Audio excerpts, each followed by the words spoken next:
দাদা ভাইরা কালকের চেহারা আজকের চেহারা দেখো। এই যে সব এদের আশীর্বাদ আর তোমাদের আশীর্বাদ, অনেক আগে ভালো আছে। কালকে আমি মুখে বলতে পারিনি, কাল রিলের মাধ্যমে দিয়েছি, আর একটা দিয়েছি ভয়, কারণ কাল কথা বলা সত্যি ছিল, খুব শরীর খারাপ হয়েছিল। আজকে অনেক অনেক ভালো আছে। বললাম না আজকে রান্না করেছি ঘরে। আসো আসো আসো আসো আসো,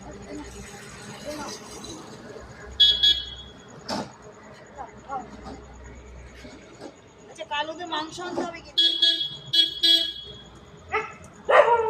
দাঁড়া দিচ্ছি, দাঁড়া, ওদের এখানে দিয়ে দেবো, তাহলে আর ওখানে যেতে হবে না।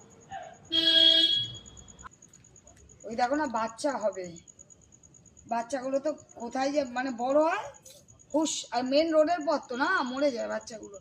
এবার ভগবান যে প্রার্থনা করা বন্ধুরা ওর বাচ্চাগুলো যেন বেঁচে থাকে, একটা বাচ্চা, এই বাচ্চাটা শুধু বেঁচে আছে। খা খা খা খা খা খা, আচ্ছা আচ্ছা আচ্ছা খে।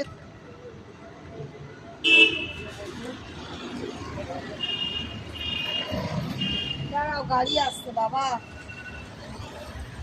গাড়িটা যাক।